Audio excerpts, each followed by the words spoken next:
Well, hey guys, how you doing today? Welcome back to my YouTube channel. Thanks for being here.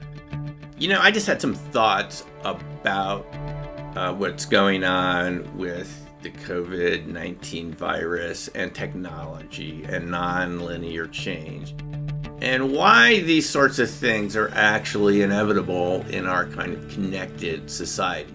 A long time ago, before I was involved in some of the topics that you know me for now, like remote viewing and UFOs and crop circles and self-organizing types of energetic systems and things that are kind of a common theme throughout some of these topics that I've been, studying recently, post videos about now. Way before I got involved with that, I was in graduate school in sociology. I discovered fractal geometry, chaos theory, and it all led to this idea about how technology changes how we live, especially in unpredictable ways.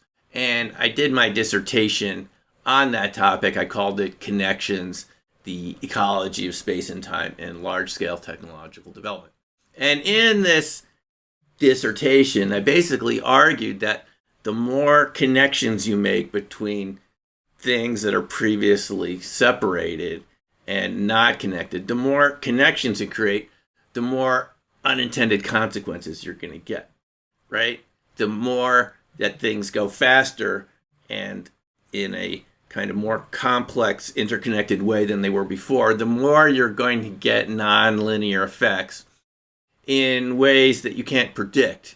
It's just a kind of a function of the systems that we live in, designed by nature, kind of have a fractal, irregular pattern, but irregular sort of shapes that branch off in different directions, never necessarily to meet again. But when we start connecting all those nodes, we think we're really smart, and it's sort of what Silicon Valley tells us we should be doing. In fact, all these messages we get every day about how things that are faster and more efficient are necessarily better, but we know that's not always true. And I can kind of see what's going on with the coronavirus right now in the same way, which is that this very connected world we live in, with lots of air travel and connections and communications, leads to different things getting passed on between people and systems in a way they never were before. And that's exactly what's happened with this COVID-19 SARS-type virus, is things that jump viruses. There are thousands of viruses that can kind of go between animals and people. If they make a jump and they just stay in the village where they moved from the animal to the person, this little string of DNA that likes to replicate itself, the virus. In previous times, before people moved around a lot, that would just sort of stayed there. But now that we're all connected, things move around. I mean, what percent of the things that you have in your home right now are made in China? 80%, right? So what's the downside of that? Well, are some of those virus particles, from things that we buy, we know this virus can last a week or two on the surface of something. You can see where I'm going with this. There are downsides to having more connections between all the different nodes and system endpoints on our planet. There's downsides to that we haven't really talked about.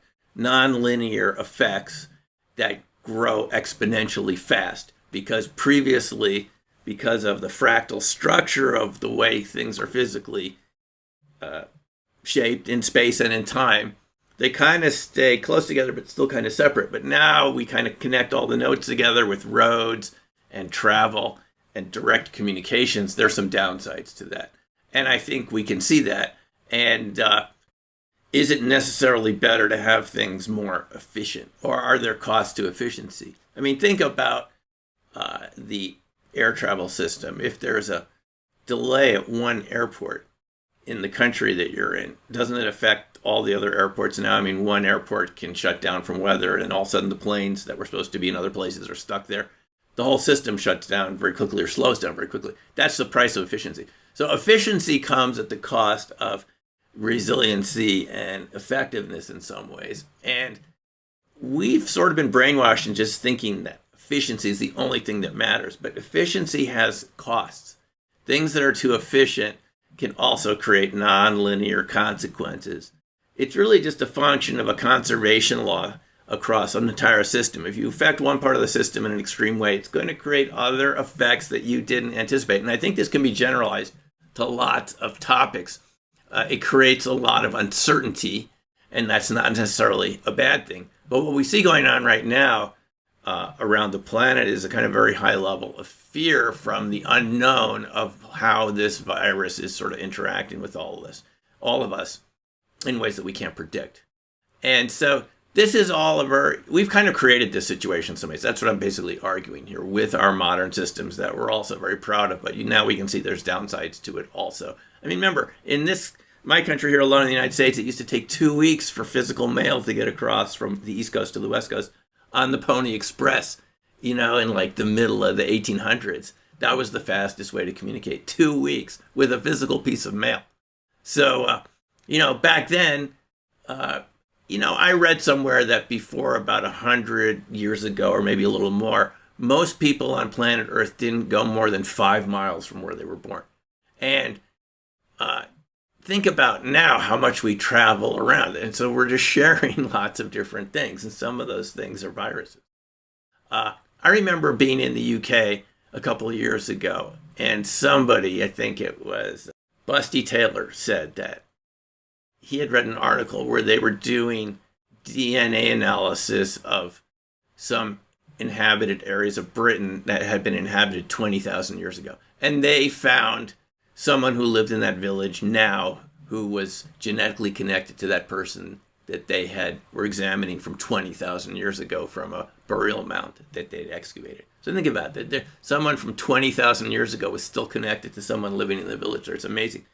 So that's how local things used to be, and now we're moving around a lot. And so it just makes you think about that there's unintended consequences that cannot be discovered from ordinary statistical analysis. You can't average everything out. It's these outliers, the things that I was told to discard in my statistics training as a grad student, the outliers that actually can really matter sometime. If you ignore them, a couple cases can all of a sudden turn into 100,000 people being infected. And that's the type of world we live in now. And I'm sure this can have positive consequences too. It just means that things are less certain and they can go in directions that we can't anticipate. And we need to kind of build that into our thinking. So that's what I'm thinking right now. If you have any comments, of course, put them in the box below. I'm happy to hear what you have to say. And we'll talk to you soon. Take care for now, and bye.